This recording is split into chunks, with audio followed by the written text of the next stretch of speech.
The rhythmic clatter of steel wheels against tracks filled the air as the train wound its way through the lush emerald hills of Sri Lanka. Sunlight dappled through the swaying palms, casting playful patterns on the faces of the passengers. Among them, two sisters occupied a small corner of the carriage, an oasis of innocence and strength in this ever-moving world. A captivating scene unfolded as a lovely young woman gazed out of the train window, immersing herself in the breathtaking beauty of nature on a tranquil morning journey. Seated beside her was her elder sister, whose demeanour seemed as though she were on the verge of some mysterious mission, casting suspicious glances that left fellow passengers feeling uneasy. At the far end of the railway carriage, an observant stranger had fixed his attention upon her. Drawn by the faint glint of a concealed blade she was discreetly concealing. The elder sister leaned in, whispering something to her younger sibling. She then rose from her seat and gracefully made her way towards the exit of the carriage. Meanwhile, the stranger's eyes remained fixed on her hands, as if he sensed a grand scheme unfolding. The younger sister appeared increasingly uneasy, her face betraying her apprehension about the impending events, though she remained unaware of their nature. Several minutes dragged on, and her patience waned. Eventually she decided to trace her elder sister's footsteps, though the stranger displayed no visible interest in this unfolding drama. His focus remained firmly on the young girl. As the train inched closer to the breathtaking vista of the Nine-Arch Bridge, the stranger's curiosity became unbearable.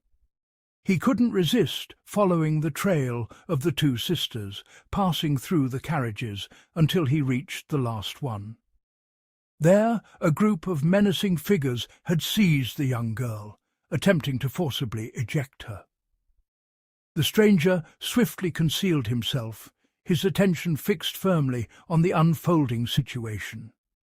Some of the thugs brandished pistols at their waists, but the stranger seemed unfazed by the deadly hardware. With stealthy resolve, he closed the distance. In a bold move, he grabbed one thug by the head and forcefully collided him with another, creating a chaotic clash. As one of the thugs drew his gun and aimed it at the stranger, the unexpected occurred. The stranger deftly seized the firearm, delivering a swift kick to incapacitate the wielder, all while training the gun on the person who had held the young lady hostage. "It's time you released her," the stranger declared firmly. "You asked for it," retorted the thug, before cruelly tossing the young lady out of the moving train. In a daring act, the stranger leaped after her. Fortunately, the young girl landed on a cushion of leaves, escaping with minor scratches. The stranger, on the other hand, found himself in rough grassland, battered but miraculously alive. His injuries left him struggling to walk as he limped toward the girl, his determination unwavering. Yet, upon reaching her, he discovered the girl unconscious, nestled on a bed of leaves. Several hours later, the young girl regained consciousness. As her eyes fluttered open, they beheld a luxurious room within a beautiful apartment. Confusion clouded her thoughts as she attempted to recollect recent events. Then, like a sudden revelation, the memory struck her, and she realized the gravity of what had transpired. The girl's fear was palpable, a gnawing worry that they had captured her. She frantically scanned her surroundings for a few minutes, struggling to piece together where on earth she was. "They might have caught me. All I remember is that guy tossing me over and the other one fighting like Rambo. I wonder what happened. My sister, oh my God, what happened to her? Did they harm her? I need to get out of here." Her thoughts raced. Suddenly the door swung open. With lightning reflexes, the girl leaped and concealed herself behind the sofa. The stranger, the young boy who had recently saved her, entered the room, still showing the effects of the recent altercation. As he approached the bed, moving like a wounded soul, the girl burst from her hiding spot, launching herself at the boy. In a swift reaction, the boy seized her and firmly pressed her onto the bed, their proximity so close that he could almost feel her warm breath against his skin. "Hey, calm down, lady. I just saved your life. Is this how you thank someone where you come from?" he quipped. "You're that guy, the one who was fighting those thugs. But why?" the girl questioned. "Yeah, it was a surprise for me too. I just saw you, and my curiosity got the better of me. I wanted to find out what was happening. When I saw them trying to toss you out, I couldn't stand by," he explained. "Who are you? Judging by the way you fought, you're not an ordinary person. Are you a soldier? A spy, perhaps?" The question should be, "Who are you?" The other girl with you had some sort of knife or blade. Still, I don't think she's trained.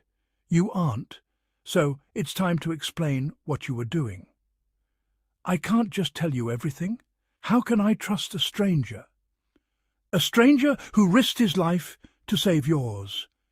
You're not a prisoner here. You're welcome to leave at any point. If you stay, I want to at least know who you are. My name is Netuli, and that other girl was my sister. We were after Sanath Kumara." "The head of national security? Seriously? You were planning to kill the head of national security using a blade. You're more daring than I thought." "He was there unofficially on one of his side missions. He was supposed to meet with a drug lord, an underworld leader. So if we killed him there, it would have been much easier." "Why would a girl like you want to kill the head of national security?" "It's a long story." "I'm all ears."